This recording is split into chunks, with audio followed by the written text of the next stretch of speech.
Dawn leaks, توسیع کا شیشناگ اور مریم کے آنسو۔ تحریر عرفان صدیقی۔ اکتوبر 2016 کی 28 تاریخ تھی۔ زمستانی ہوائیں شہر خوش جمال کا رخ کر رہی تھیں۔ مجھے پیغام ملا کہ وزیر اعظم یاد کر رہے ہیں۔ وزیر اعظم ہاؤس پہنچ کر اپنی آمد کی اطلاع دی اور فؤاد کے کمرے میں جا بیٹھا۔ بلاوے کا انتظار تھا کہ وزیر اعظم نواز شریف خود اس کمرے میں آ گئے۔ سلام دعا کے بعد فؤاد سے کہنے لگے، فؤاد، تم نے صدیقی صاحب کو بریف کر دیا ہے؟ فؤاد بولا، بس سرسری سی بات ہوئی ہے سر۔ وزیر اعظم کا چہرہ خزاں رنگ ہو رہا تھا۔ کسی تمہید کے بغیر کہنے لگے، آپ ڈان کی خبر سے تو آگاہ ہیں، جسے ڈان لیکس کے نام سے ایک بڑا سکینڈل بنا دیا گیا ہے۔ میں نے کافی باتیں آپ سے شیئر کی ہیں۔ اب مجھے ایک نہایت ہی ناخوشگوار کام پر مجبور کیا جا رہا ہے۔ ان لوگوں کا اصرار ہے کہ پرویز رشید کو فارغ کر دیا جائے۔ وزیر اعظم کے چہرے کی پتجھڑ پر گہرے کرب کی سنولاہٹ غالب آ گئی تھی۔ بولے، آپ جانتے ہیں کہ میں پرویز کی کتنی عزت کرتا ہوں۔ پہلے اسی طرح کے کھیل تماشے میں مشاہد اللہ کو نکلوایا گیا، اب پرویز رشید کا خون مانگتے ہیں۔ میں صورتحال پر بہت پریشان ہوں۔ ابھی ایک چھوٹی سی میٹنگ سے فارغ ہو کر آپ سے پھر ملتا ہوں۔ اس دوران فؤاد آپ کو بریف کرتا ہے۔ فؤاد کی بریفنگ میں اس کے سوا چونکا دینے والی کوئی بات نہ تھی کہ پرویز رشید کو ٹارگٹ کیا جا چکا ہے۔ جلد ہی وزیر اعظم آ گئے۔ فؤاد نے اپنی رپورٹ دی۔ میاں صاحب کہنے لگے، آپ کو اس لیے بلایا ہے کہ بتائیں کیا کیا جائے۔ میں نے کہا، پرائم منسٹر، بہت افسوس کی بات ہے کہ آپ سے پرویز رشید کی قربانی مانگی جا رہی ہے۔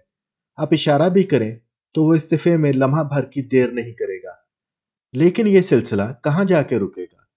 تاہم اگر ضمانت دی جا رہی ہے تو فساد رفع کرنے کے لیے آپ وقتی طور پر یہ کڑوا گھونٹ پی لیں۔ میاں صاحب کے چہرے کی شکستگی میں تلخی کی کڑواہٹ بھی گھلنے لگی تھی۔ لیکن صدیقی صاحب، یہ کوئی حل تو نہیں۔ ہم کب تک اس طرح کے ناجائز اور بے تکے مطالبات کے سامنے سر جھکاتے رہیں گے؟ میں کس طرح پرویز رشید جیسے شخص کو سامنے بٹھا کر کہوں کہ استعفیٰ دو؟ کیا وزیر اطلاعات کا کام خبریں رکوانا ہے؟ مجھے 100% یقین ہے کہ پرویز رشید اس معاملے میں ملوث نہیں۔ ملوث کیا ہونا، یہ سرے سے کوئی معاملہ ہی نہیں۔ اگر میں کسی کو ایکسٹینشن نہیں دے رہا تو کیا اس کا یہ مطلب ہے کہ میرے قریبی ساتھیوں کے چہروں پر کالک تھوپ دی جائے؟ یہ پرویز رشید نہیں، میری توہین ہے۔ نواز شریف کی نہیں، وزیر اعظم کی توہین ہے۔ میرے پاس زخم خوردہ وزیر اعظم کے لیے کوئی حرف تسلی نہ تھا۔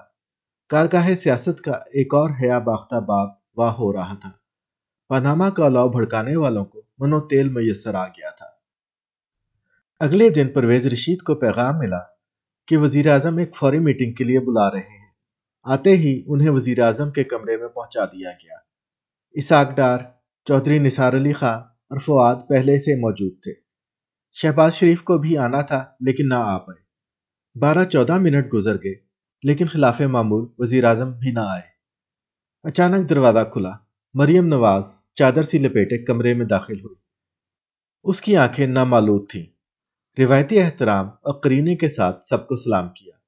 پرویز سے ملی اور کھڑے کھڑے بولی، انکل، مجھے ابو نے بھیجا ہے۔ وہ کہہ رہے ہیں کہ میں آپ سے آنکھیں نہیں ملا سکتا۔ ٹشو سے آنکھیں پوچھتے ہوئے وہ ایک کرسی پر بیٹھ گئی۔ بوجھل ماحول کا سکوت توڑتے ہوئے چودھری نثار نے تمہیدی گفتگو کا آغاز کیا۔ چند جملے بولے تھے کہ پرویز کہنے لگا، چودھری صاحب، تاریخ دہرانے کی ضرورت نہیں، صرف اتنا بتا دیں کہ میں نے استعفیٰ دینا ہے یا مجھے برطرف کیا جانا ہے۔ اس پر سناٹا چھا گیا۔ پرویز مریم سے مخاطب ہوا، بیٹا، ابو کو جا کر بتا دو، مجھے ان کے جذبات کا اندازہ ہے۔ جو کچھ ہو رہا ہے مجھے اس کے اسباب کا بھی پتہ ہے اور کرداروں کا بھی۔ میرے استعفے سے میاں صاحب کی مشکلات کم ہوتی ہیں تو مجھے بہت خوشی ہوگی۔ وہ میرے حوالے سے ہرگز پریشان نہ ہوں۔ استعفیٰ یا برطرفی کے سوال کا کوئی جواب نہ آیا۔ البتہ چودھری صاحب نے کہا، فی الحال ہم یہ خبر بریک کر دیتے ہیں، کل میں پریس کانفرنس میں تفصیل بتا دوں گا۔ پرویز رشید دفتر پہنچا، کاغذ قلم لے کر بیٹھا۔ وہ لفظوں سے زیادہ عمل پر یقین رکھتا ہے۔ سیدھے سادھے 2-3 جملے ہی تو لکھنے تھے۔ غیر شعوری طور پر اس نے ٹی وی آن کیا۔ بریکنگ نیوز چنگھاڑ رہی تھی۔ پرویز رشید کی برطرفی کا فیصلہ کر لیا گیا۔ شام کو وزیر اعظم ہاؤس سے باضابطہ بیان جاری ہوگا۔ پرویز رشید نے قلم وہیں چھوڑا۔ حسب عادت نائب قاصد سے مانگ کر ایک سگریٹ سلگایا، کم و بیش اپنی عمر جتنا سال خوردہ چرمی بیگ اٹھایا اور گھر چلا گیا۔ خنک شام شہر صفاق پر اتر رہی تھی تو فرمان بھی جاری ہو گیا۔ اب تک کے شواہد کی روح سے اندازہ ہوتا ہے کہ وزیر اطلاعات سے کوتاہی سرزد ہوئی ہے، لہٰذا انہیں اپنے عہدے سے سبکدوش ہونے کے لیے کہا گیا ہے۔